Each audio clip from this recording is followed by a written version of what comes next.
The door is open, Sora.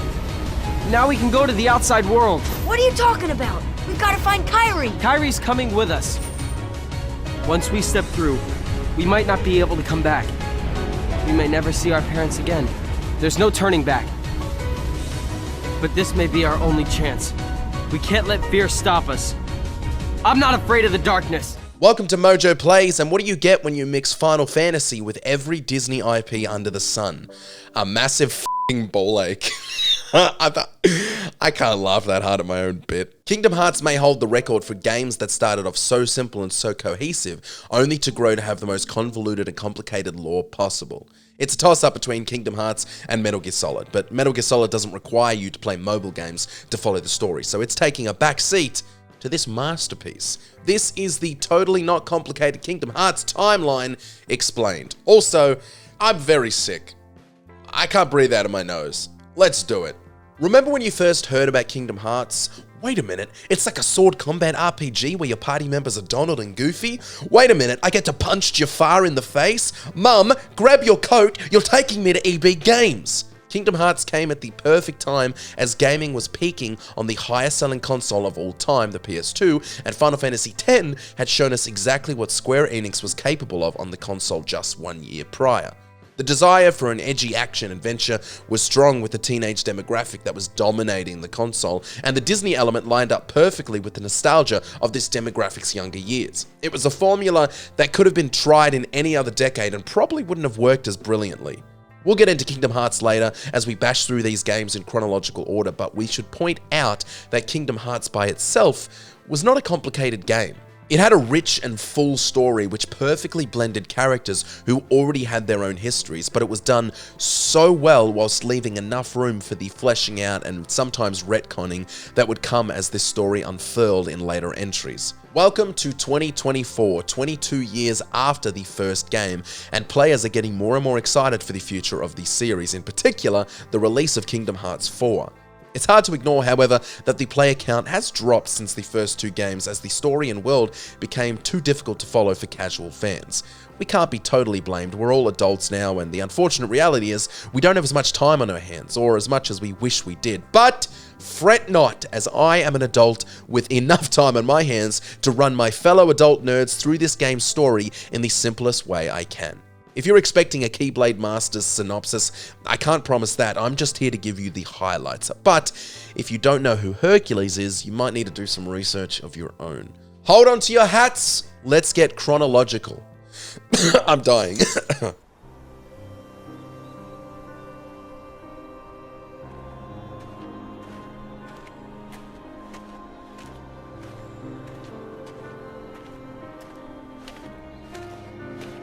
So, did you look through the book?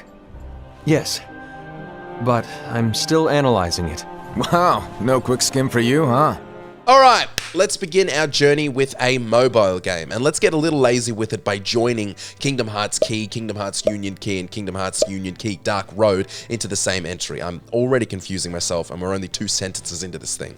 If you're thinking to yourself, Matt, is there any point including the mobile games? Then you're underestimating the significance of the mobile games. There are genuinely moments in the console games that you simply won't understand because you didn't play these games. Let's acknowledge that this is insane.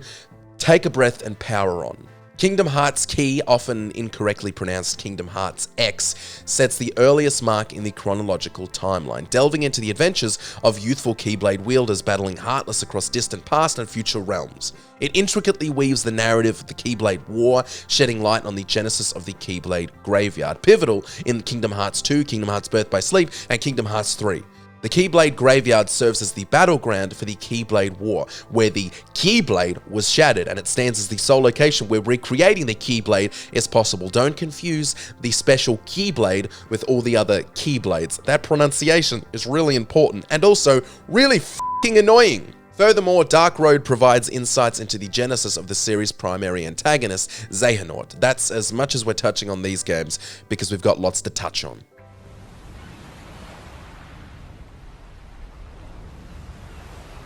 This world is just too small. Moving down the list, Birth by Sleep introduces us to 3 pivotal characters, Terra, Aqua, and Ventus as they strive to attain the status of Keyblade Masters, inadvertently setting the entire Kingdom Hearts timeline into motion. We could spend hours talking about this game, but instead, we're going to give it about 26 seconds.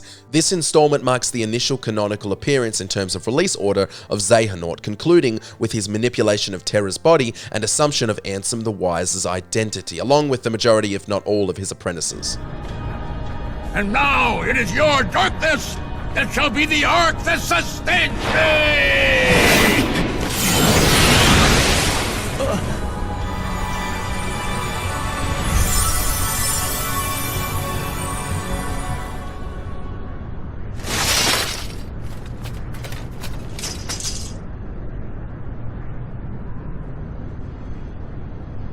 This heart belongs again to darkness. Birth by Sleep also unveils Castle Oblivion from Kingdom Hearts' Chain of Memories. Surprisingly, the castle is revealed to be a transformed version of Land of Departure, concealing within its depths the comatose body of Ventus, devoid of a heart since it resides within the newborn by the name of Sora.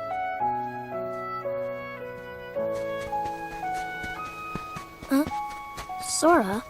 What's wrong? Huh? You're...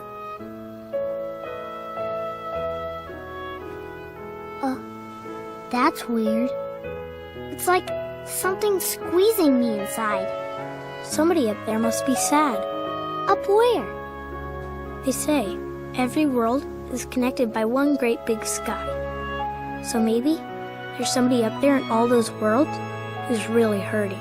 Spoiler alert, Sora is going to become quite a big deal in this timeline, so remember Sora. This revelation clarifies why there is an uncanny resemblance between Sora's nobody Roxas and Ventus. Now is probably an opportune moment to clarify the mechanics of Heartless and Nobodies. Essentially, when an individual's heart is extracted, two entities remain: a body without a heart, known as a Nobody, and a Heartless, which is the corrupted heart consumed by darkness. So a Nobody is a heartless body and a Heartless has nobody's body. I don't even think that is correct, I really wanted to say that. In a classically genius move from Square Enix, we have Kingdom Hearts 0.2, which served as both a tech showcase for Kingdom Hearts 3 and an epilogue for Birth by Sleep. I imagine when Square Enix carves up the turkey at Thanksgiving, they make stock out of the carcass because they let nothing go to waste. 0.2 delves into Aqua's journey in the realm of darkness, acting as a bridge between Birth by Sleep and Kingdom Hearts. It also gives the player a reason why Mickey didn't have a shirt on at the end of Kingdom Hearts 1. Oh wait, I'm sorry, no, it doesn't. It just takes his shirt away from him to preserve continuity. I don't know what I would have preferred, the continuity issue or now wondering why the hell the Heartless are so damn kinky.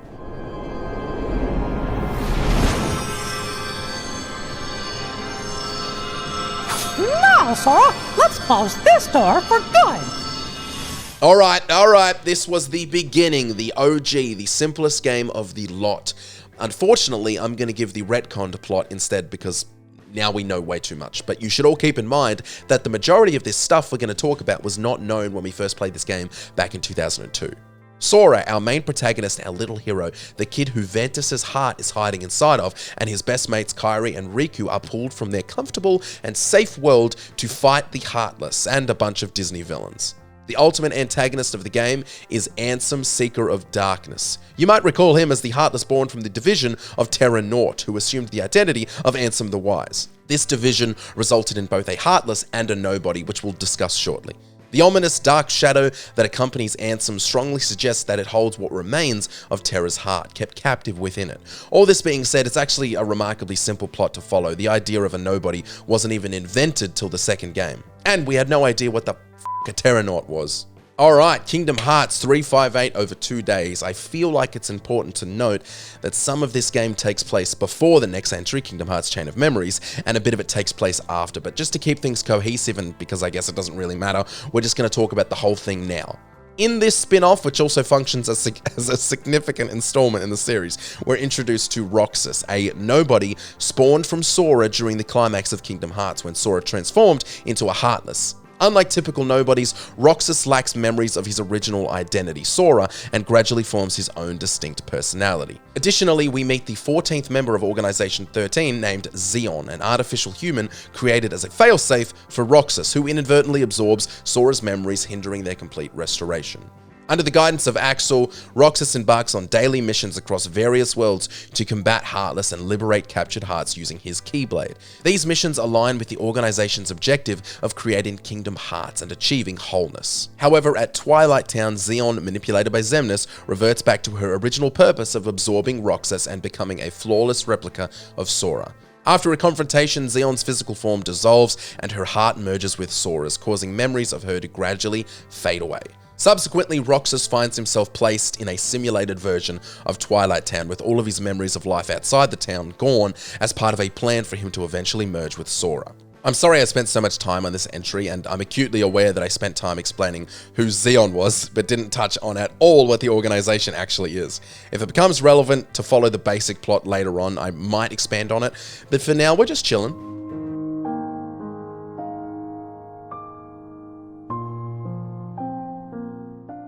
This entry was originally published on the Game Boy Advance and acted as an unbelievably important plot bridge between the first and second Kingdom Hearts games on the PS2. If you don't see the absurdity in that, then you're just deluding yourself. That's like going to McDonald's for a burger and they send you to KFC to collect your chips.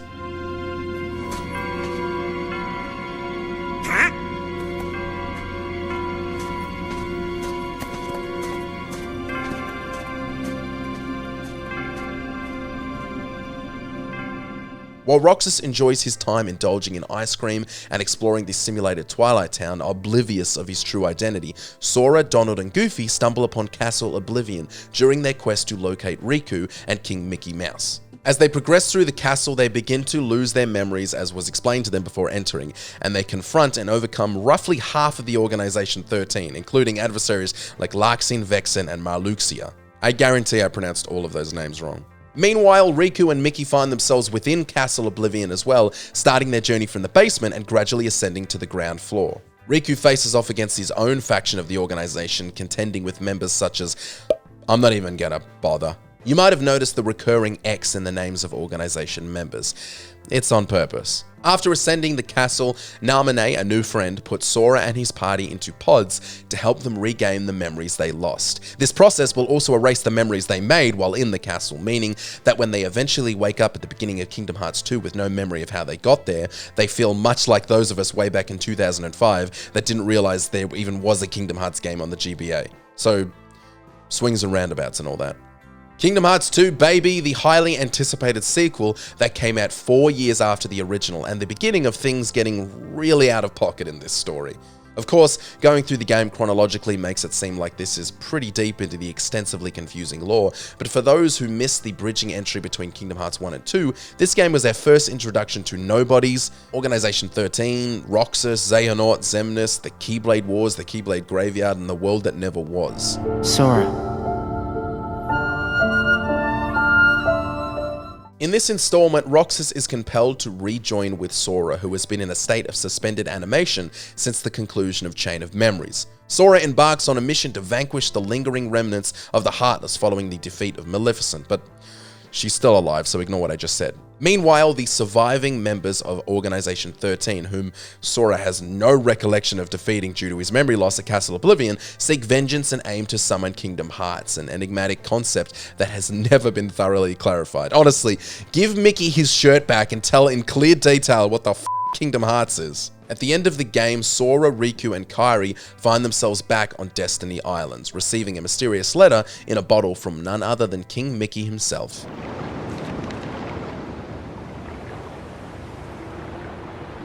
Sora? I think it's for you. I could take a second to warm you up to this entry, but what's the point? King Mickey digitized Jiminy Cricket's journal to find it has been corrupted, and he creates a digital Sora known as Data Sora to go inside and investigate. The game elaborates on the concept of the data versions of our characters after it was introduced in Kingdom Hearts 2, but apart from that, there's not much else to talk about. We do, however, finally get to see what Mickey wrote in his letter to Sora, Riku, and Kairi at the end of Kingdom Hearts 2.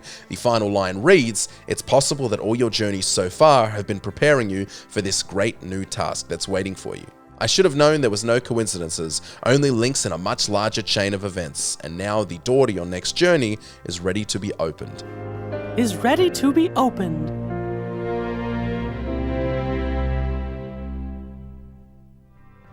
In the lead up to Kingdom Hearts 3, Sora and Riku embark on a quest to awaken the slumbering worlds and strive to attain the status of Keyblade Masters. This entry introduces the concept of time travel as the ancient figure Xehanort resurfaces with the aid of his younger self. Following the shortcomings of the former organization, Xehanort adopts a do-it-yourself approach and establishes the genuine Organization 13, composed mostly of various versions of himself. The roster includes Master Xehanort, Young Xehanort, Terra Xehanort, Ansem, his Heartless, Xemnas, his Nobody, Vanitas, Xigbar, already infused with Xehanort's essence, and a bunch of other names that are going to fire up the comments if I pronounce them wrong. In this installment, Sora fails his Mark of Mastery exam due to the near possession by the organization. Unfortunately, the reason for his failure boils down to something as trivial as the addition of an X to his shirt, an explanation that leaves much to be desired. It's fine. I can take it. Gosh, it sure don't sound like it. Did Pete saying mean things bother ya? Kingdom Hearts 3 finally graced us with its presence, a surreal moment indeed. It narrates the climactic showdown between the genuine Organization 13, representing darkness, and the 7 Guardians of Light, determined to thwart their plans. The finale sees Sora sacrificing himself by overusing his power of waking to save Kairi, resulting in his loss. Although, we've seen the trailers for Kingdom Hearts 4, so we know he's not lost forever, so who cares? The game unveils the surprising revelation that Xigbar, already intertwined with Xehanort, has been a covert operative from the start, actually embodying Luke's, an apprentice to the Master of Masters from Kingdom Hearts Key. Additionally, the Foretellers make a comeback, hinting at their potentially significant roles in the forthcoming Kingdom Hearts 4. And like bookends to our epic breakdown of the Kingdom Hearts timeline, our first chronological entry is a mobile game crucial to understanding the story, and our last entry is a rhythm game that seemingly bridges the gap between 3 and 4 as Kairi tries to find Sora following Kingdom Hearts 3. With that, we are left here to ponder and wonder. I barely scratched even the surface of these games, as the characters and histories intertwined with one another in interesting and sometimes ridiculous ways. Basically, I've just told you the order of the game, so if nothing else, you've got that under your belt. Did you enjoy this video? Check out these other clips from MojoPlays and be sure to subscribe and ring the bell to be notified of our latest videos.